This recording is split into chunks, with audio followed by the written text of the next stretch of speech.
Marilah kita berdoa menurut agama dan kepercayaan kita masing-masing. Berdoa dimulai.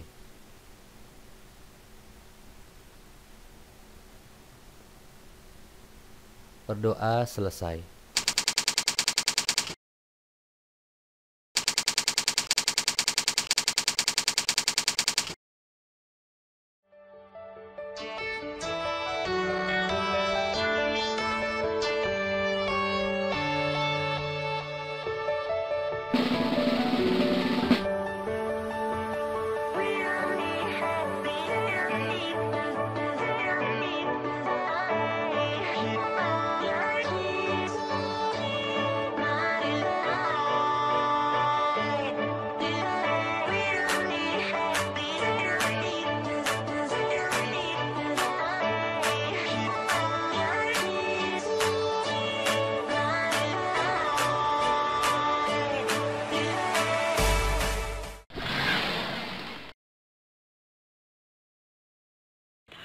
Sapuluh jeung 11 Jadi dijumlah jadi salikur. nah hanya 2 hiji. Subuh nginjem beas Sobadim. meh teh aku batur.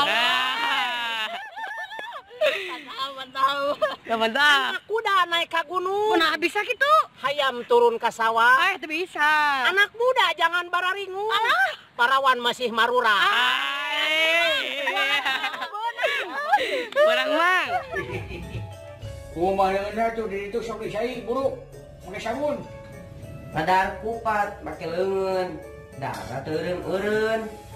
Ari kuku mah diwajibkeun, ari dahareun teh disuguhkeun.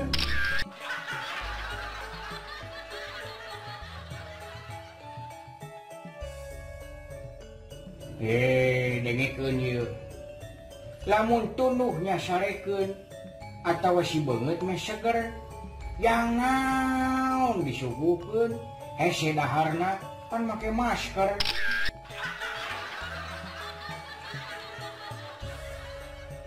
Saninten buah saninten, Allahu Akbar. saninten di parapatan. Amin. Hapunten abi hapunten. Siap. Bisi aya kalepatan. Alhamdulillah. Sesuai tong loba-loba tingnya. Siap. Nun mang. Pintonan anu nembe ditingali ku hidup teh kaasup kana contoh sisindiran. Naon anu dimaksud sisindiran teh? Naon wae wangun sisindiran teh? Naon anu dimaksud piwuruk silih asih jeung sesebret dina sisindiran teh? Hayu urang bahas. Jadi tayangan yang sudah kalian saksikan tadi itu adalah contoh sisindiran. Nah, kita di sini akan membahas tentang apa itu sisindiran, struktur sisindiran, dan hal-hal yang berkaitan dengan sisindiran.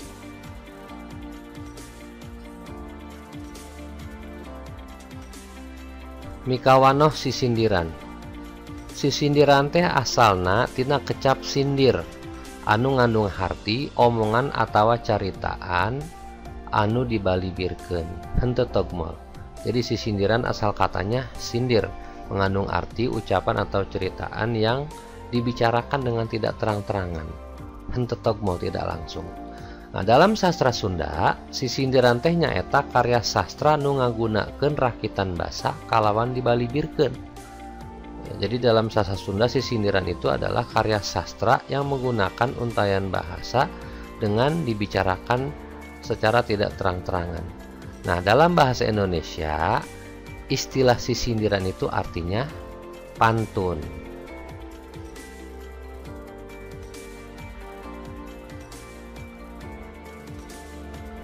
Dina sisindiran eusi atawa maksud anu dikedalkeun teh dibungkus ku cangkangna. Dalam sisindiran isi atau maksud yang diungkapkan itu dibungkus oleh cangkangna. Kita akan bahas nanti tentang istilah eusi dan cangkang. Wangunan sisindiran teh kauger ku, jadi bentuk atau struktur sisindiran itu diatur oleh Purwakanti, jumlah engang dina unggal pada lisan jeung jumlah pada lisan dina unggal pada. Nah, ku kituna sisindiran teh kaasup kana wangun ugeran atau puisi. Nanti istilah-istilah yang saya beri warna kuning akan kita bahas di halaman berikutnya.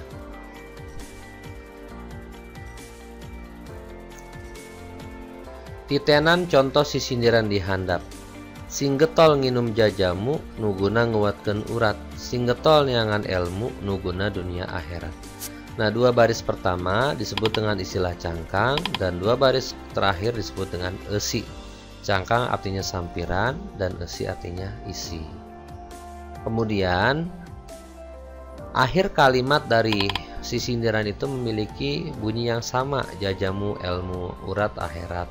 Nah, itu disebut dengan istilah purwakanti. Purwakanti artinya bunyi akhir.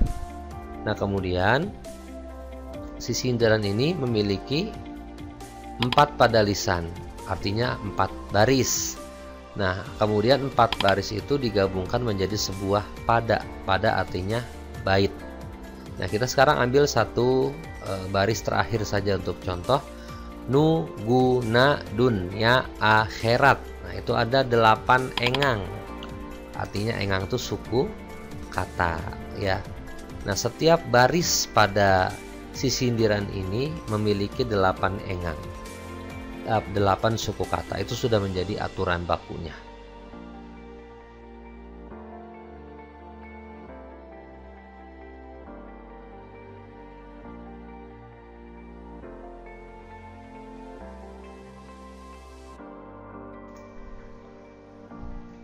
Ditilik tina wangun jeung cara ngebrehkeunana, sisindiran teh dibagi jadi 3 golongan. Dilihat dari struktur dan cara menyampaikan atau menampilkannya, sisindiran itu dibagi menjadi 3 macam. Rarakitan, paparikan, jeung wawangsalan. Nah, rarakitan jeung paparikan itu dumasar kana eusina di pasing-pasing jadi 3 golongan. Jadi rarakitan dan paparikan dibagi menjadi 3 macam lagi. Ada piwuruk, ada silih asih, ada sesebred.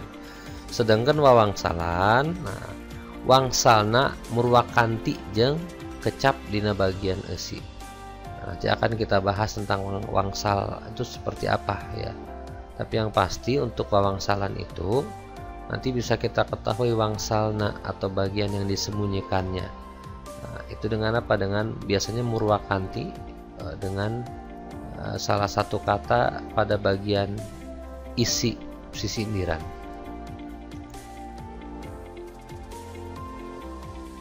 Silih asih nyaeta sisindiran nu eusina ngeunaan silih asih, cinta atawa birahi. Nah, silih asih yaitu sisindiran yang isinya berkaitan dengan kasih sayang, cinta atau birahi. Piwuruk nyaeta sisindiran nu eusina piwuruk atawa nasehat. Jadi kalau piwuruk itu adalah sisindiran yang isinya berupa nasehat, ya. Kemudian sesebred nyaeta sisindiran anu eusina banyol, lulucon, jeung cawad atau kritik. Sesebred itu adalah sisindiran yang isinya berupa banyol ataupun lulucon, kata-kata lucu, dan juga cawad, ya, atau kritik.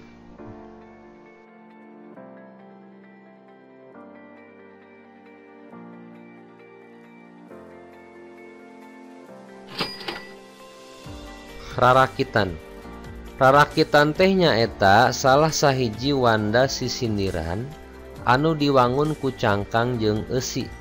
Eta cangkang jeung eusi teh pada papak di puhukna. Jadi rarakitan itu adalah salah satu bentuk sisindiran yang dibangun oleh sampiran dan isi. Nah, cangkang dan isinya itu pada papak di puhukna. Jadi sama di permulaannya. Maksudna kecap awal dina padalisan kahiji cangkang sarua jeung kecap mimiti dina padalisan kahiji eusi. Jadi kata awal pada baris pertama sampiran itu sama dengan kata awal pada padalisan pada baris pertama isi. Nah, pada padalisan kedua juga sama, ya, baik di sampiran maupun isi itu memiliki kata awal yang sama. Nah, salian ti eta antara cangkang jeung eusi teh sarua sorakna di bagian tungtungna. Jadi selain di permulaan, ternyata bagian sampiran dan isi juga memiliki bunyi akhir yang sama. Jadi awal sama, akhir juga sama. Nah, unggal pada lisan pada rarakitan ini diwangun ku 8 engang. Jadi setiap baris pada rarakitan ini dibentuk oleh 8 suku kata.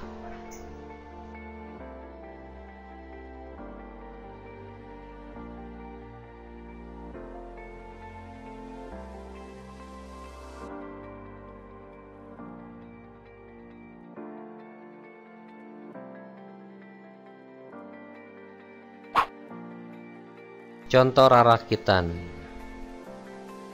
nu kahiji piwuruk.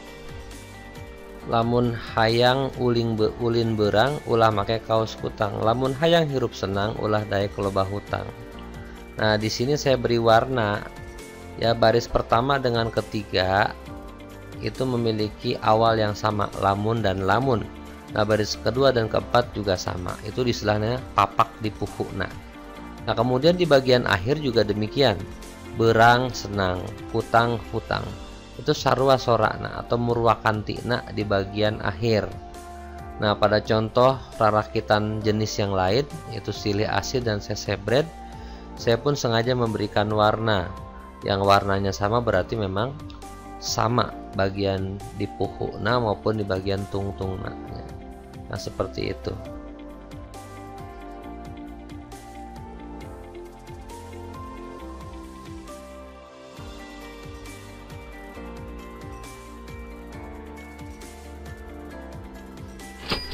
Nu kadua nyata paparikan. Paparikan teh nyaeta wangun sisindiran nu asalna tina kecap parek anu hartina deket.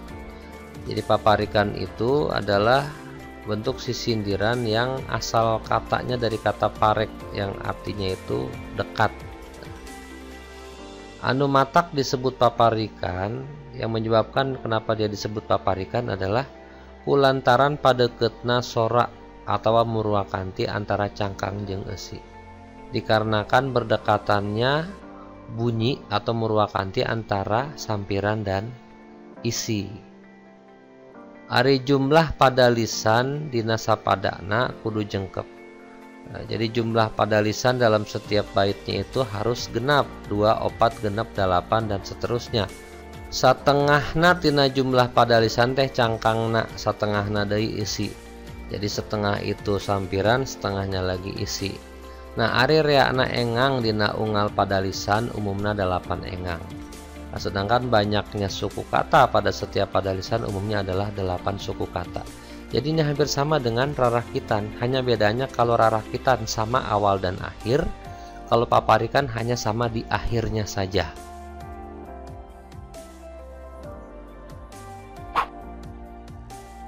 Contoh paparikan. Nah, di sini saya berikan warna ya, pada kata yang ada kemiripan saya beri warna yang sama. Kapiting dengan peting, suluh dengan tunduh. Nah, suluh tunduh itu sebenarnya beda katanya, tapi ada kemiripan bunyi. Ya, kemudian di silih asih rakit penyakit bakatul batur ya. Kalapa ayeuna cikur cukur. Nah, itu adalah padeketna sora. Jadi ada kemiripan suara. Ya, pada lisan 1 dengan 3, 2 dengan 4 itu memiliki kemiripan suara.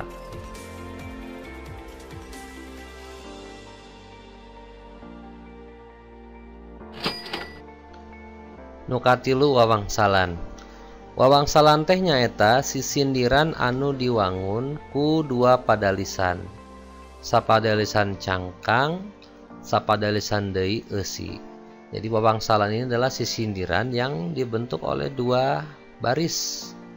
Baris pertama cangkang, baris kedua isi. Wawangsalan teh jawabanana diwangsalkeun atawa disumputkeun dina salah sahiji kecap di bagian eusi. Jadi kudu ditiangan tina bagian eusina. Jadi wawangsalan itu semacam kayak teka-teki lah, pantun teka-teki, dan jawabannya itu disembunyikan pada salah satu kata yang ada di bagian isi. Jadi harus dicari pada bagian isi. Nah, cara mencarinya bagaimana? Petunjuknya seperti ini. Wangsal teh sok murwakanti jeung salah sahiji kecap anu aya dina bagian eusi. Jadi untuk mengetahui wangsalnya itu, wangsalnya ini suka murwakanti, jadi suka memiliki bunyi akhir yang sama dengan salah satu kata yang ada pada bagian isi. Nah, untuk jumlah engang sama dengan rarakitan dan paparikan, yaitu berjumlah 8 suku kata setiap barisnya.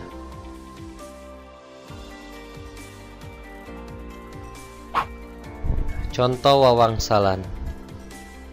Kendang gede pakauman dagdikduk rasaning ati. Naon wangsalna ya. Nah, di sini ada kata kendang gede atau gendang besar. Nah, gendang besar itu apa? Nah, di sini diberikan petunjuk dagdikduk rasaning ati. Nah, dari isi wangsal ini kita bisa ketahui ada kata dagdikduk. Berarti gendang gede yang bunyi dagdikduk adalah bedug. Kenapa bisa bedug? Nah, karena diberikan petunjuk, yaitu murwakantinya sama, dagdikduk dengan bedug. Nah, jadi bedug jawabannya atau wangsalna. Monyet hideng sisi leweng, susah nutaya tungtung. Nah, naon wangsalna? Nah, monyet hideng tuh monyet hitam di pinggir hutan, susah yang tidak ada ujungnya. Nah, di sini ditanyakan bendanya adalah monyet hideng. Apa monyet hideng? Nah, monyet banyak jenisnya ya. Ada kera, ada simpanse dan lain sebagainya. Nah, monyet yang berwarna hitam itu diberikan petunjuk yaitu tungtung. Oh, berarti monyet hideng ini berupa lutung. Karena akhirnya bunyi akhirnya sama, yaitu sama-sama tung. Ya.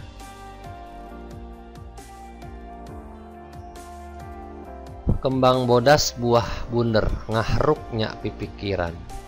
Nah, bendanya adalah kalau masih jadi kembang warnanya putih, kalau sudah jadi buah bentuknya bulat. Apa jawabannya? Buah yang bulat. Tapi kalau masih jadi kembang warnanya putih. Nah, di sana diberikan petunjuk ngahruknya pipikiran. Nah, berarti buah yang bunder itu berupa jeruk. Karena kata kuncinya adalah ngahruk ya. Petunjuknya di situ. Murwakantinya sama, ngahruk dengan jeruk.